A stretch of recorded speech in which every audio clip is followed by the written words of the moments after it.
Wir als Gemeinde machen manchmal so Predigtserien, wo wir an einem Thema ein bisschen länger dran sein wollen.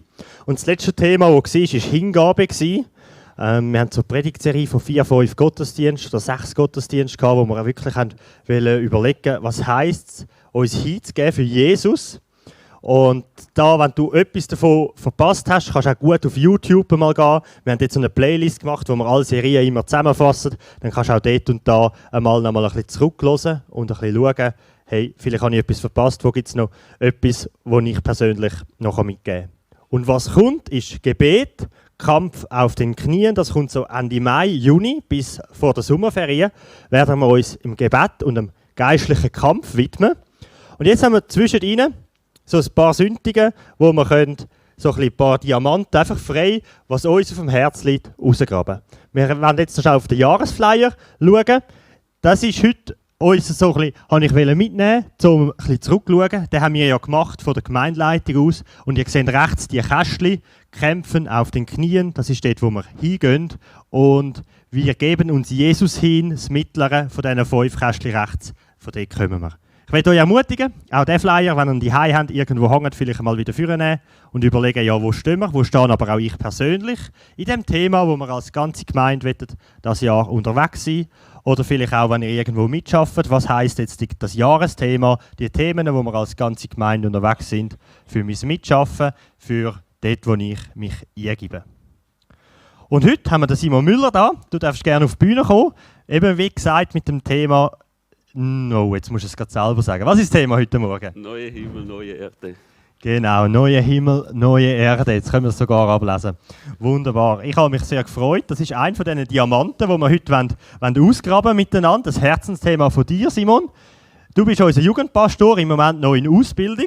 Aber wenn wir merken, immer mehr ausbildet und er kann uns immer mehr auch gut zurüsten, ich freue mich, was du heute für uns parat hast. Du wirst ja dann so bis im Sommer noch viel in die Schule und nach der Sommerferien ein bisschen mehr intensiver auch an der Bachelorarbeit schreiben und noch ein bisschen die Schule ein bisschen abschliessen und selber die Arbeit schreiben. Wieso das Thema heute? Du hast vorher gesagt, das Herzensthema. Ganz so war es schon nicht.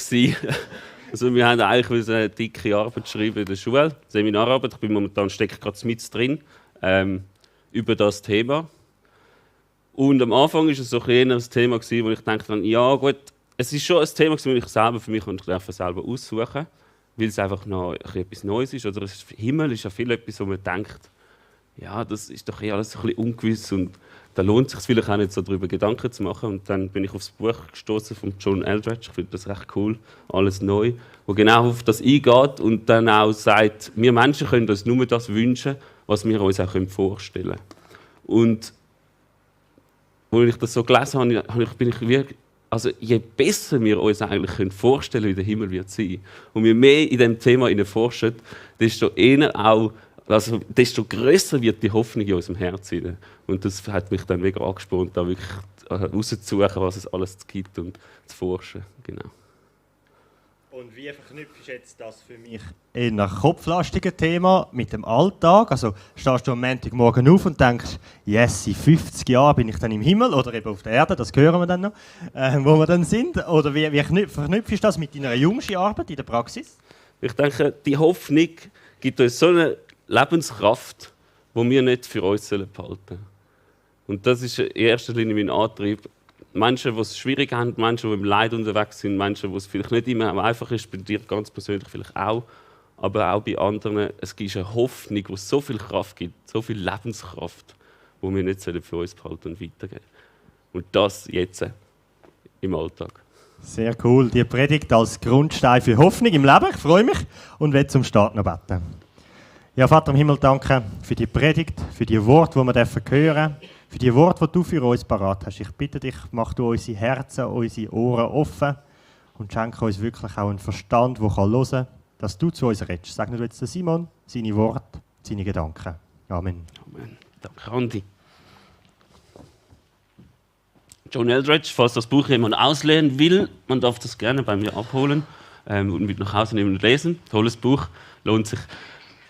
Wir steigen ein in das Thema neue Himmel, neue Erde, ein sehr interessantes Thema und Ein Thema, das vielleicht, wie Andi schon auch angekündigt hat, am Anfang doch etwas kopflastig ist, aber mir ist es schon besonders wichtig, dass dieses Thema wirklich etwas mit unserem Alltag und unserem Leben zu tun hat und nicht einfach etwas, das uns irgendwann mal erwarten wird. Und so steigen wir ein in das Thema, wo auch stark mit der Hoffnung verbunden ist. Der Hoffnung der Christen. Was ist eigentlich unsere Hoffnung? Nach was sehnen wir uns und nach was können wir trachten, wenn wir wissen, wir sind mit Jesus unterwegs? Und unser Neutestament-Dozent hat immer gesagt, jeder Christ muss wissen, was seine Auferstehungshoffnung ist. Weil das so zentral ist und das ist mir so eingebrannt und dann mussten wir uns da auch Gedanken machen darüber und so weiter. Und es ist wirklich, ich finde das ein so wichtiges Thema und da wollen wir heute eintauchen. Und wenn wir jetzt so theoretisch in die Bibeltexte eintauchen, möchte ich dich einladen, dass du nicht nur einfach wirklich mit dem Hirn dabei bist, sondern auch versuchst, dir diese Bilder, die diese Texte malen, in dein Herz rutschen dürfen. Besonders von Offenbarung Jesaja. Beim 2. Petrusbrief, der hat sehr radikale, intensive Wörter, die kannst du dir auch nicht unbedingt ins Herz rutschen lassen, sondern mit dem Kopf bewegen. Genau. Aber wir sehen gleich, was jetzt da auf uns zukommt. Und der erste Text, in den wir eintauchen wollen, ist in der Offenbarung 21, 1-5. Und wir möchten den zusammen lesen und dann sehen und eintauchen quasi, was sagt die Bibel darüber, kommen Christen in den Himmel oder auf die Erde? Das ist ein bisschen eine komische Frage. Aber eigentlich steckt dahinter, wird die Erde, auf der wir leben, eines Tages zerstört werden und etwas ganz Neues entstehen? Oder wird die Erde, auf der wir leben, wiederhergestellt, erneuert, neu eröffnet und eigentlich gar nicht viel anders sein werden, als wie sie jetzt vielleicht schon ist? Das ist die große Frage, die dahinter steckt. Und wir möchten da eintauchen und du darfst auch gerne die Augen zumachen und mal einfach das in dein Herz rutschen lassen, was da steht. Und ich sah einen neuen Himmel und eine neue Erde. Denn der erste Himmel und die erste Erde sind vergangen und das Meer ist nicht mehr. Und ich sah die heilige Stadt, das neue Jerusalem, von Gott aus dem Himmel herabkommen, bereitet wie eine geschmückte Braut für ihren Mann. Und ich hörte eine große Stimme von dem Thron her, die sprach, siehe da, die Hütte Gottes bei den Menschen. Und er wird bei ihnen wohnen und sie werden seine Völker sein. Und er selbst, Gott, mit ihnen wird ihr Gott sein. Und Gott wird abwischen alle Tränen von ihren Augen. Und der Tod wird nicht mehr sein, noch Leid, noch Geschrei, noch Schmerz wird mehr sein. Denn das Erste ist vergangen. Und der auf dem Thron saß, sprach, siehe, ich mache alles neu. Und er spricht, schreibe, denn diese Worte sind wahrhaftig und gewiss. Ich finde das ein wunderbarer Text. Ich finde das ein wunderbarer Text, der mir sehr ins Herz auch spricht. So. Aber jetzt zuerst mal die Theorie. Okay, wir tauchen da ein in die Frage. Ich habe da viele Kommentare gewälzt und so und gesehen, und habe mir dann ein Fazit gemacht, okay, was wird mit der Erde am Schluss passieren. Und wir haben hier eigentlich so entscheidende Wörter. Das erste vor allem ist da, die Erde sind vergangen. Also wir lesen eigentlich von einer Erde, die vergangen ist. Diese Stelle wird oft verknüpft mit dem 2. Korinther 5,17, den wir später auch noch miteinander lesen wollen, wo es heißt, in Christus ist unser alte Ich vergangen und Neues ist geschaffen. Also sie spielt eigentlich auf diesen Vers hin, wo etwas quasi erneuert wird und nicht unbedingt zerstört. Also in Christus sind wir nicht tot und dann gibt es uns nicht mehr, sondern in Christus werden wir erneuert. Und da wird auch dieses Wort vergangen genutzt und das kann man so miteinander verbinden und dann die Meinung haben, okay, die Erde wird also erneuert. Der zweite Punkt ist das neue Jerusalem von Gott aus dem Himmel herabkommen, ist gleich das neue, das gleiche Wort wie siehe, ich mache alles neu. Und wenn er also von diesem Neu spricht, dann meint er das gleiche Neu wie das Jerusalem. Und das Jerusalem, das gibt es ja schon. Einfach erneuert. Und das Jerusalem wird vom Himmel herabkommen auf diese Erde sein. Aber es ist das Jerusalem.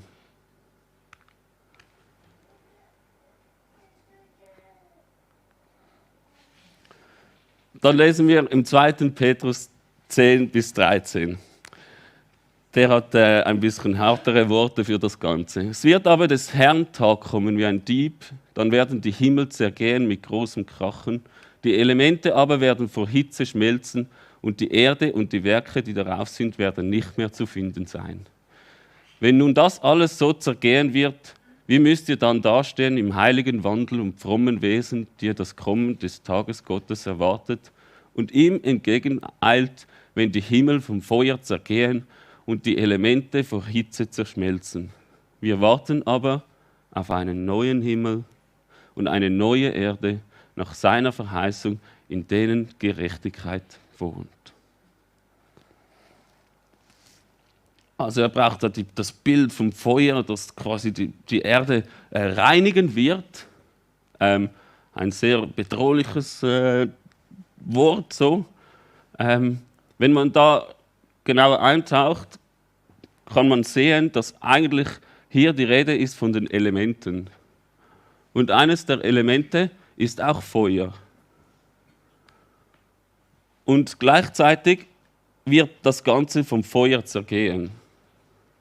Aber da das Feuer nicht durch das Feuer zergehen kann, muss mit dem Feuer da etwas anderes gemeint sein, als mit dem Feuer, das in den Elementen steckt.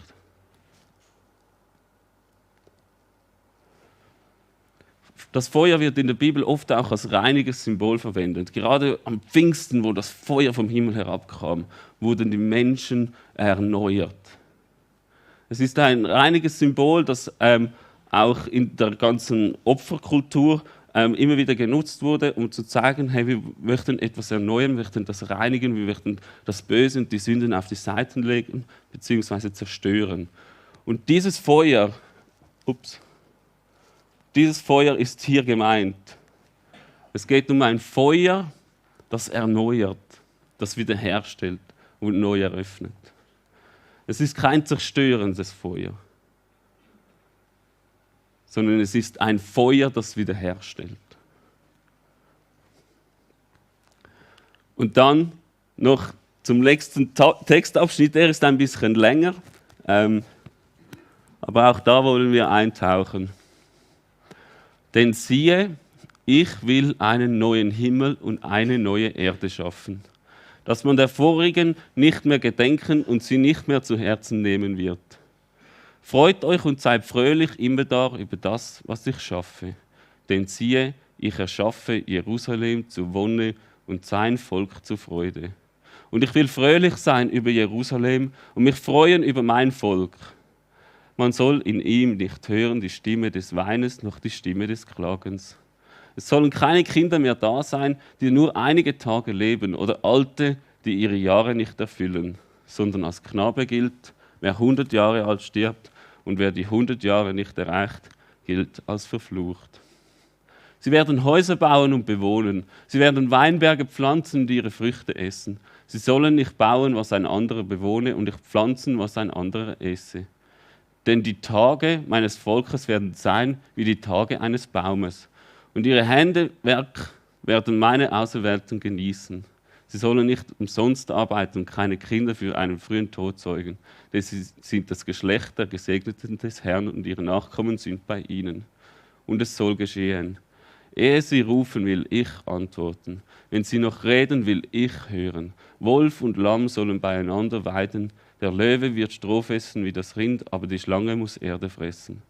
Man wird weder Bosheit noch Schaden tun auf dem ganzen heiligen Berge, spricht der Herr. Das ist der dritte bekannte Vers aus dem Alten Testament, wo hinzielt auf unser heutiges Thema neue Himmel, neue Erde. Weil er auch mit diesen Worten ja hier einsteigt, neuen Himmel und eine neue Erde schaffen. Dieser Text ist aber etwas anders als die anderen, denn es ist eine alttestamentliche Prophetie. Und dieser Text, der hat auch noch das Element von Tod und Sünde enthalten. Für mich ist es deshalb wichtig, also er spricht von Sterben und so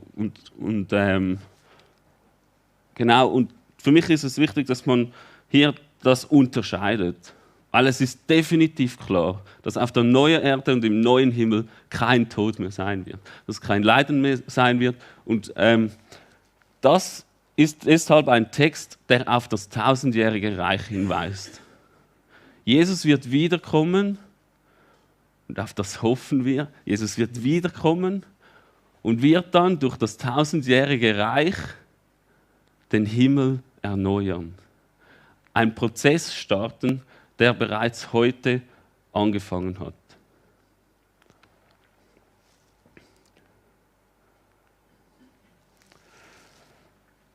Ein Prozess starten, der bereits heute angefangen hat. Was meine ich damit? Wir sehen, dass durch das 1000-jährige Reich eigentlich eine Art Prozess entfaltet wird, der die Erde und den Himmel erneuert, wiederherstellt. Und dieser Prozess hat aber bereits begonnen, als Jesus ihn angekündigt hat, das Reich Gottes ist nahe. Also als Jesus auf dieser Erde war, ist das Reich Gottes bereits losgebrochen und das können wir jetzt schon erleben. Und hauptsächlich will er das tun mit den Menschen und seiner Gemeinde. Weil er genau diesen Vers zuspricht, dir ganz persönlich, darum ist jemand in Christus, so ist er eine neue Kreatur. Das Alte ist vergangen, siehe, Neues ist geworden. Und das beginnt bereits jetzt durch uns, weil wir schon wissen, wie das Spiel des Lebens ausgehen wird. Weil es uns jemand erzählt hat. Ich finde das Bild noch recht cool vom Katar WM-Match, Argentinien, Frankreich. Wenn du keine Zeit hattest, das Spiel zu schauen, dann haben wir dir am nächsten Tag sicher alle das Resultat erzählt und so und dann wusstest du bereits, wer gewinnen wird. Also war es wie klar, okay, Argentinien wird gewinnen und dann denkst du, ja, okay, ich schaue mir jetzt den Match doch noch an und dann sitzt du vor dem Fernseher und dann kommt das spannende Penalty und so und du sitzt so da und bist vielleicht Argentinien-Fan und dann schießen die Franzosen ein Tor. Aber du kannst dann ganz relaxed da sitzen. Wieso? Weil du bereits weißt, dass Argentinien gewinnen wird. Und so ist es doch auch mit uns Christen. Wir wissen, Jesus hat gesiegt. Und wir wissen bereits, dass er gewonnen hat. Und wir wissen, wie das Spiel des Lebens ausgehen wird. Und solche Teile können wir bereits jetzt in unserem Leben, in unserem Alltag erleben. Denn er fängt diesen Prozess der Erneuerung und Wiederherstellung in deinem Herzen schon heute an.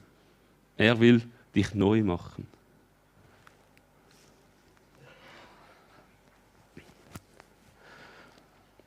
Wieso ist jetzt das Thema wichtig? Es gibt verschiedene Gründe, warum man über den Himmel nachdenken soll. Und ein für mich auch wichtiger Aspekt ist, wie man grundsätzlich über diese Erde denkt. Wenn man grundsätzlich darüber denkt, ja, die wird irgendwann zerstört und es wird sowieso alles neu gemacht, oder da muss man ja auch nicht so drauf aufpassen, weil es gibt ja dann eine ganz neue Schöpfung. Oder man denkt, diese Schöpfung hat Gott gemacht und darüber steht und sagt, Gott sah alles an, was er gemacht hatte und siehe, es war sehr gut. Und mit diesem Blick auf die Schöpfung schaut, dann bekommt diese eine ganz andere Würde. Es impliziert eigentlich, dass wir herausgefordert werden, einen anderen Umgang mit ihr zu haben, als wenn wir denken, ja, irgendwann wird die sowieso zerstört. Wir haben den Auftrag bekommen, wir sollen die Erde zu einem schönen Ort machen. Und die ganzen Klimaschutzszene und das Klimaerwärme-Thema und so, sind wir doch oft sehr zurückhaltend und sagen, uns als Christen geht das nichts an. Aber ich glaube, da muss genau das Gegenteil der Fall sein. Weil wir sollen uns aus unserer Schöpfung einen neuen und schönen Ort machen. Und wir sollen mit Gott mit hinein in diesen Erneuerungsprozess hineinsteigen, weil er auch durch und mit uns diese Erde erneuern will.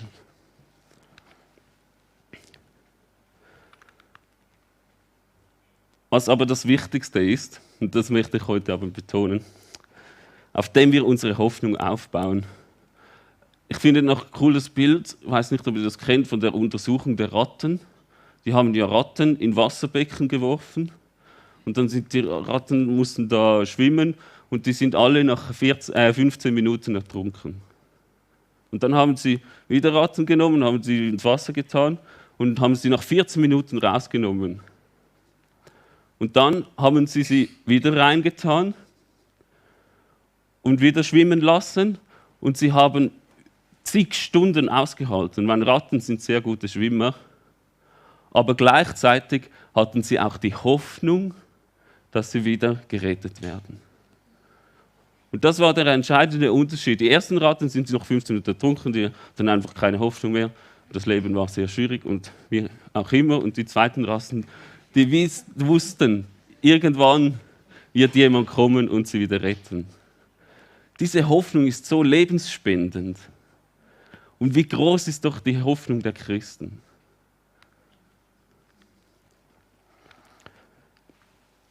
So, das Zentrum und das Allerwichtigste in diesem Thema ist doch die Gegenwart Gottes unter den Menschen.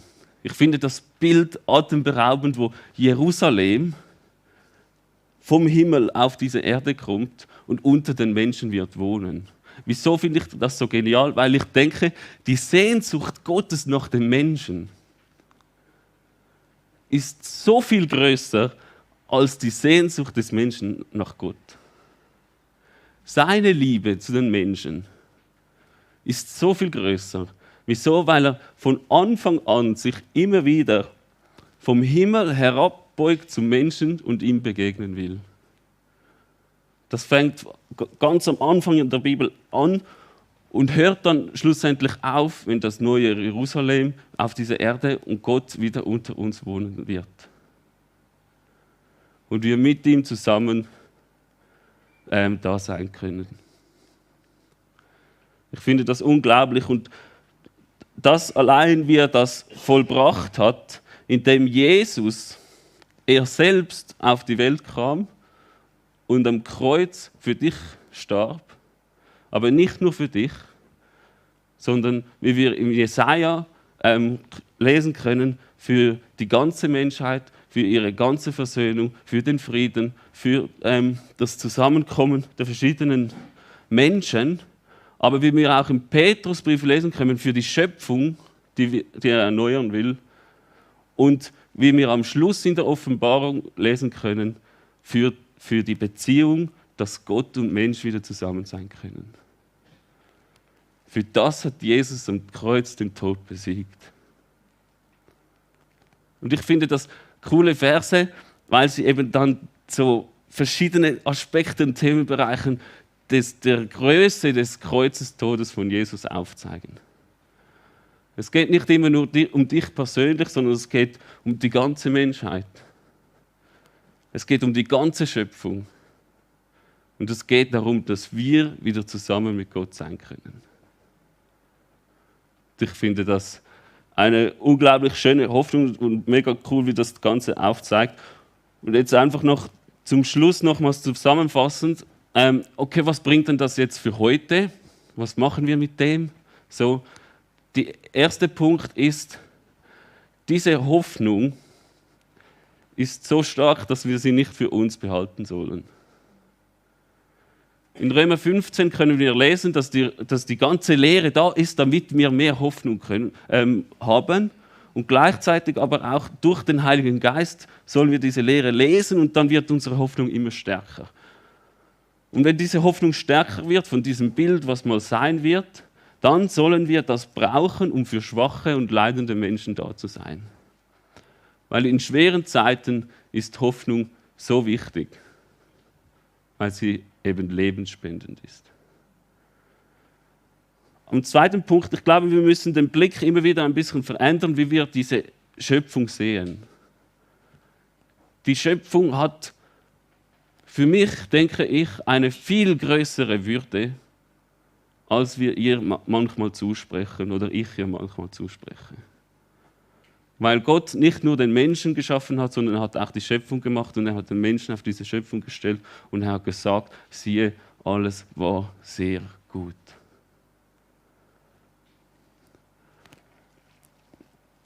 Und zum letzten Punkt.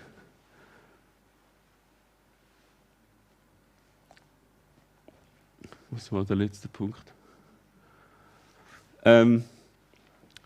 Ich glaube, wir wollen immer wieder so, also wenn wir uns ein Bild machen, ich möchte euch sehr ermutigen, euch euer eigenes Bild zu machen vom Himmel.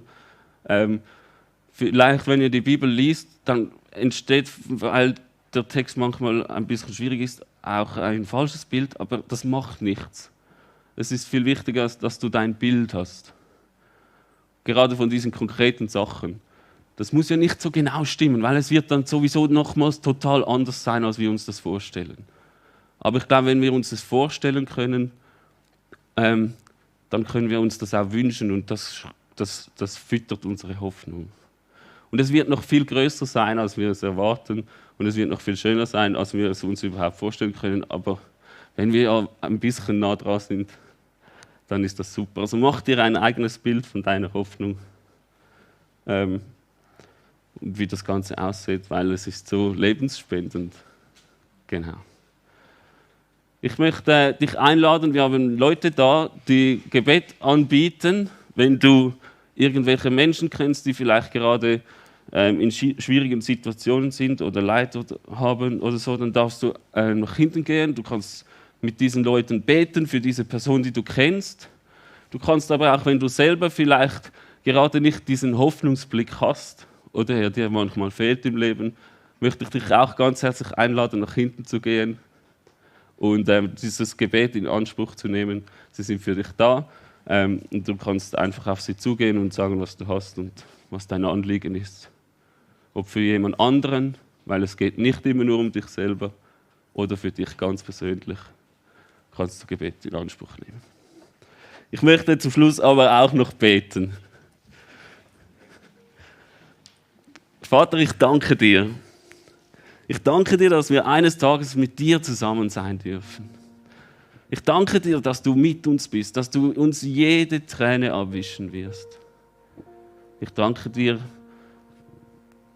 für diesem Bild, das du malst, dass eines Tages keine Sünden, kein Tod und kein Böses mehr sein wird.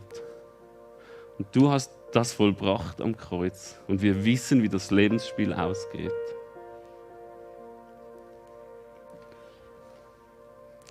Und ich danke dir, dass wir in schwierigen Situationen oder wenn es nicht immer einfach ist, trotzdem jetzt schon Teilaspekte davon dürfen erleben.